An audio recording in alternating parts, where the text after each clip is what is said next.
Hello everyone, it is Pinky Peep and welcome back to House Hunted 2.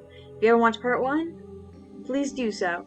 So basically, this game is an April Fool's joke. Even though it is, I want to remind you, there's still lore in the game. So April Fools or not, it's still important. And then obviously we're going to look through the warning. You guys know the warning, right? I hope so. Okay, so last time we went home, but now we're going to wander. I think it'd be fun to get I think it'd be fun to get the lay of the land today. Just a little walk around the area to see what's around and all. You spend the next half an hour just wandering the streets and window shopping. Finally, you ended up at what you're pretty sure the map called the Work District, made apparent by the giant skyscrapers that surrounded you. You made your way to a nearby bench and sat down, watching the people walking to and from buildings. Many of them seemed to just blend together in an endless sea of blue and pink suits. Oh, look at this guy. You noticed one of the blue-suited businessmen had stopped a few feet in front of you. He seems lost in thought and vacant. Maybe you should say something. Oh. I think we're gonna say something first, and then ignore him, maybe? Excuse me, sir, are you alright? Huh? Are you talking to me? Yeah, sorry if I'm bothering you, but you seem down. I was wondering if you needed help. Wow, excuse me, no one's talked to me in a while. Not since my wife left. I'm a little rusty. Please excuse my atrocious manners. It's a pleasure to meet you. My name is Richard. Richard Everyman. Wow. Nice to meet you, too. I'm you.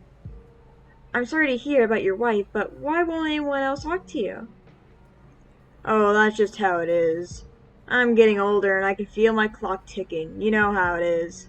You look fine to me. I think you have plenty of life left in you, man. It's just how you choose to live it. I've never thought about it like that. Really? That's a pretty common saying. Not around here. But you're right, you. I'm gonna try to look up and hold on for as long as they'll allow. Thank you.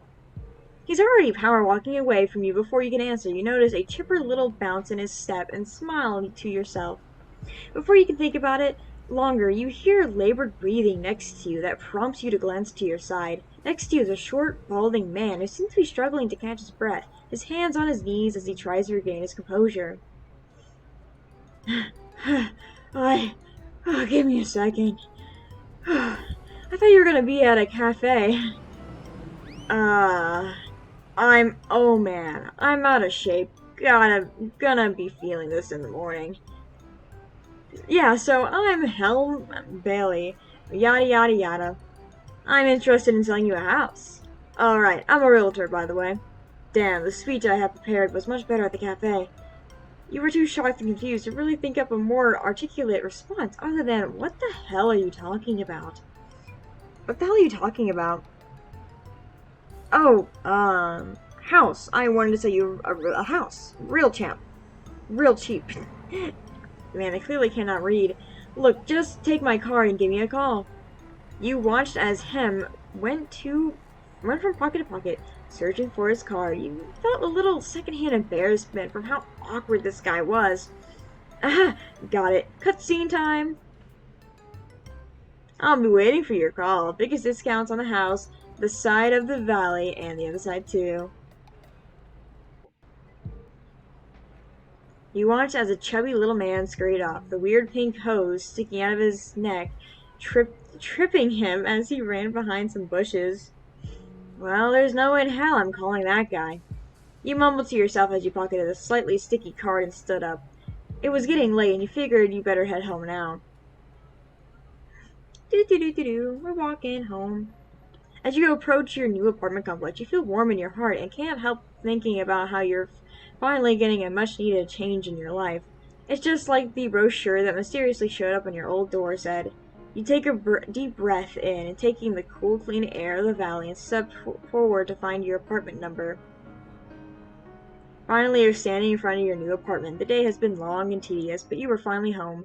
Your hand gripped onto your rolling suitcase and turned the handle. Click, click. What the heck? Why is it locked? The company said it'd be unlocked and the key would be on the counter. Oh, I'm so sick of dragging my luggage everywhere. I need to give the company a call, I guess. Quickly pulled out your cell phone and called up the apartment company. Hello, Kenny Valley. Apartment Hunters, how may we help you? Hello, I'm supposed to move in today. My apartment is locked. This is... Yes, we know who you are. Blah, blah, blah. We've already saw this last time.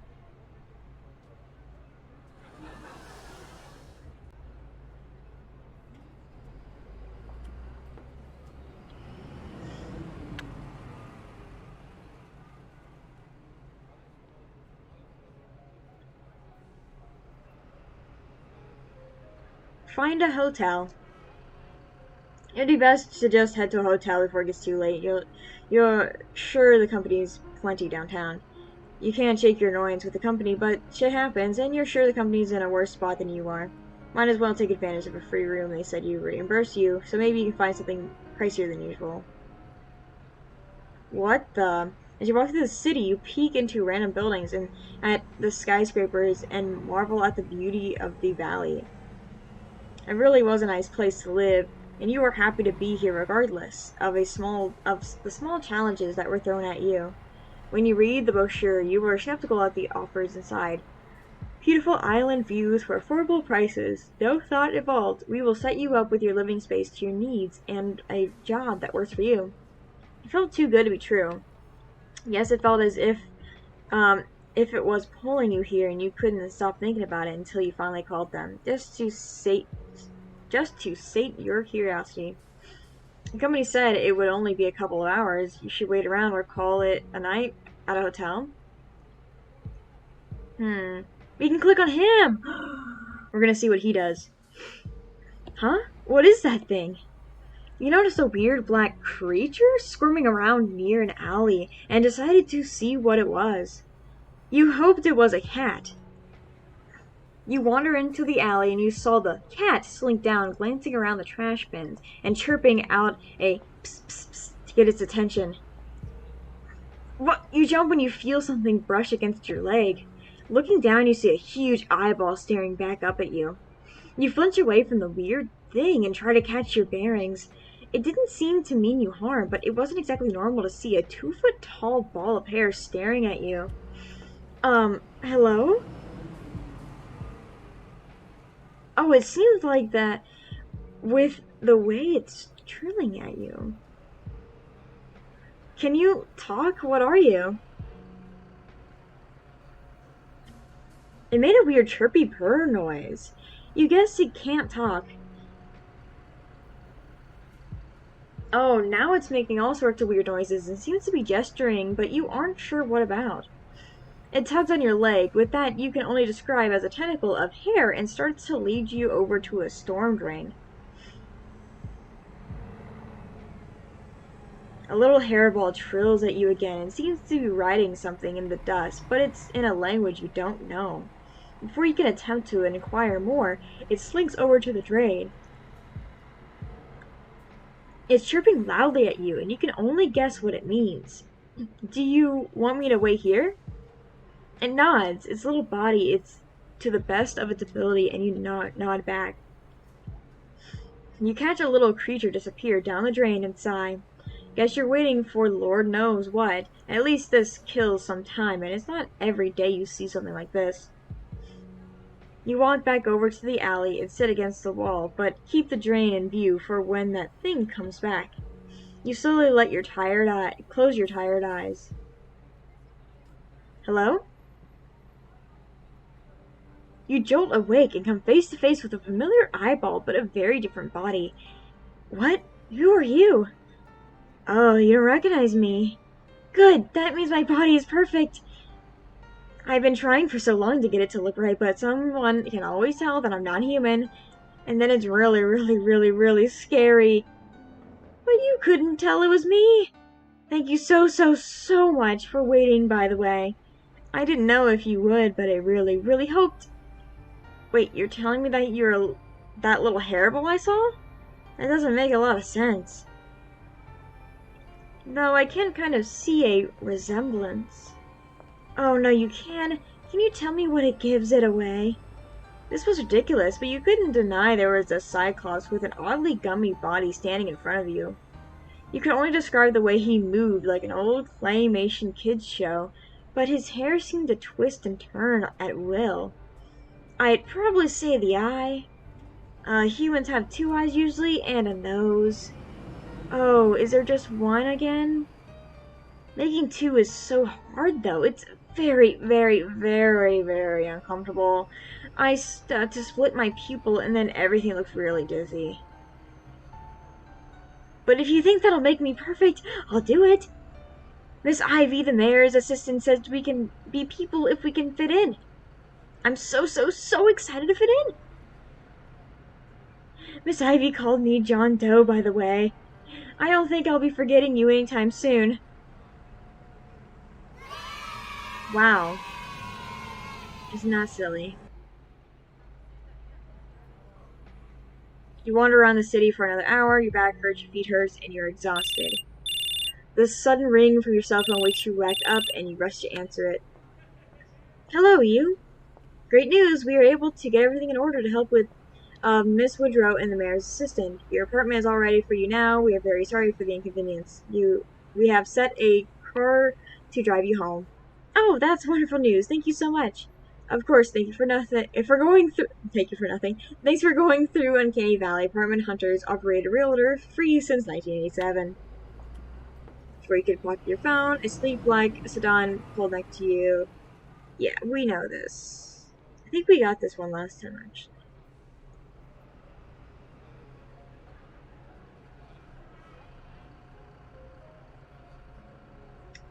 Okay, no we did not. Okay, well, it was spacious and lit up nicely. You were happy to be home as you tossed your luggage and locked the front door behind you and made a beeline for your bed. So the part that I skipped doesn't really matter anyways, just because we already read that last time. It was good to be home. And tomorrow you'll start your new job at the gas station.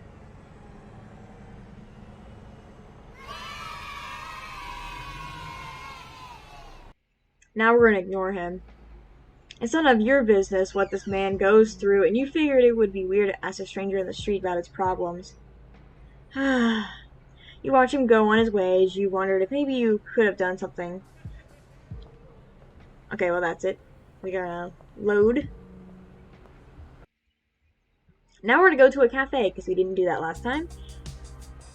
Yeah, a cafe sounds pretty amazing right now after that long bus ride. It looks like there's one pretty nearby in something called the Normal Business District. Huh, that's kind of a weird name.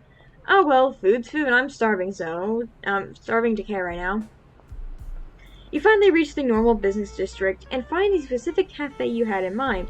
It's small and quaint, and the strong smell of coffee wafts by you with every patron that swings the doors open. There's quite a few people coming and going through the many stores and eateries, though there's only one person that really stands out in the crowd. You watch as a petite girl runs from person to person. She seems to be asking them something before scribbling the information on the little cupboard in her hand. Clipboard. Suddenly, the two of you lock eyes, and she makes a beeline for you before you have the chance to react. Oh my gosh, you are so pretty. You're the first girl in these games, and you know what? I like girls, so... Good afternoon. You look new. May I have a moment of your time? Her cheery demeanor was a little off-putting, but she seemed sweet. Maybe you should humor her. We're obviously gonna humor her. She's very cute. You figured you might as well hear her out. It's not like you're in a hurry. Sure, what can I help you with? Oh, thank you. I promise I won't hold you for too long. My name is Ivy Woodrow. I'm the assistant to the mayor of the valley, and I'm just doing my monthly census. I have to keep very close track of those coming in and the state of everyone's living experience. So you're a new resident, I'm assuming? Yes, I just got off the bus and I was about to grab something to eat before heading to my new home. I see.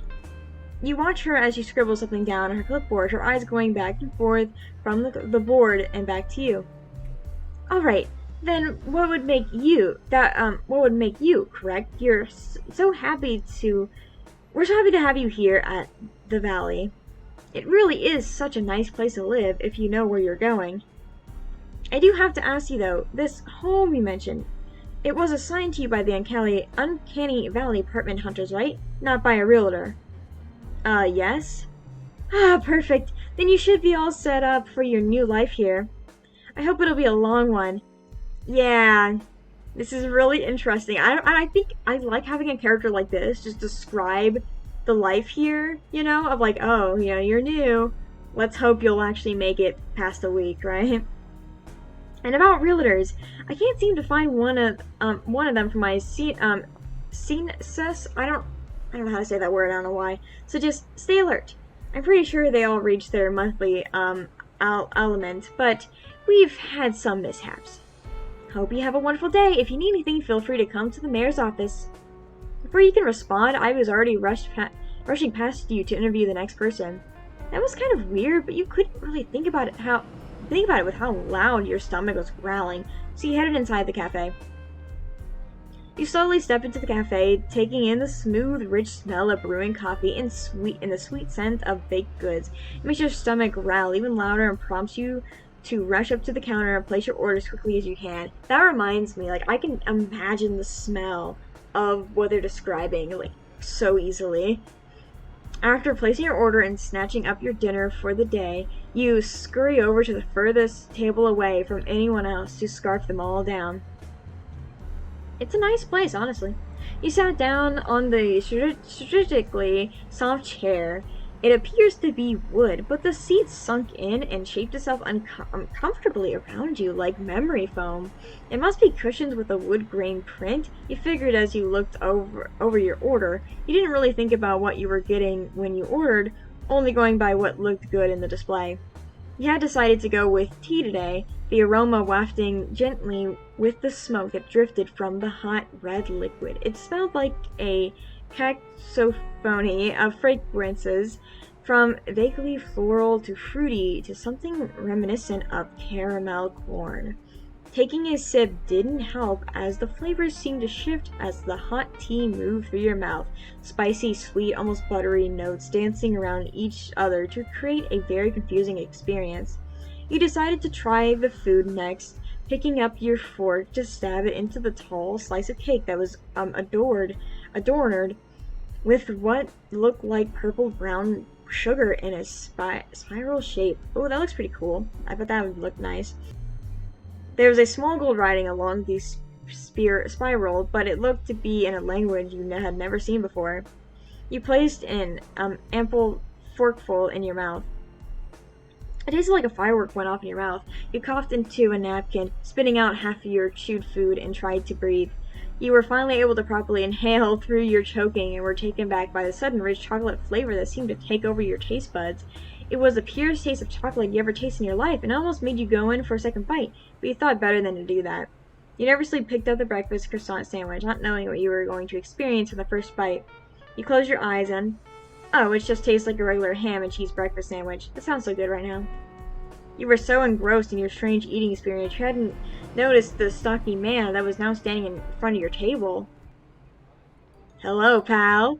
You jumped at the sudden voice and looked up from your sandwich. You tried to choke out a response, but your mouth was too full to properly insinuate. Hang on.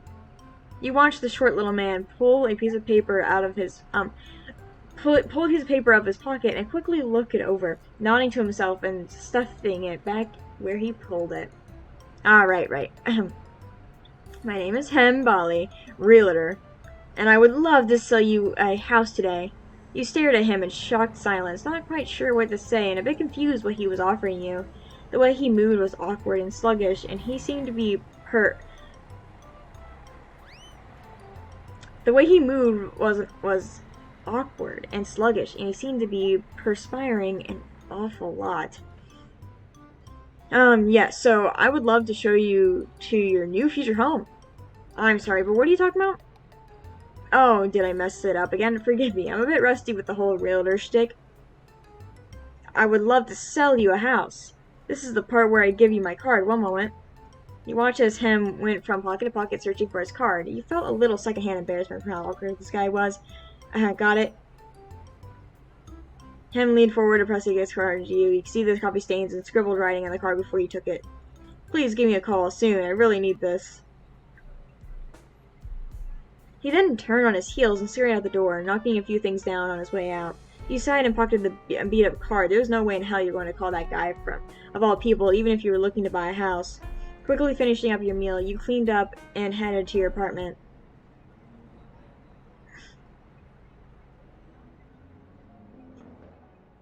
Okay, so it seems this is the same.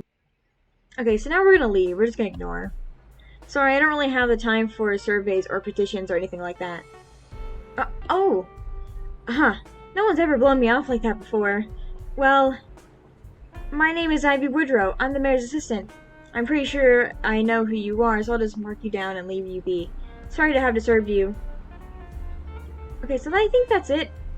I don't know if I got every single thing, because it seems like I have. But I'm gonna end this off here. I think this is the end of me playing this game. But I just want to say thank you all so much for watching. Leave a like and subscribe, and I will, of course, see you on the next one. Goodbye, everyone.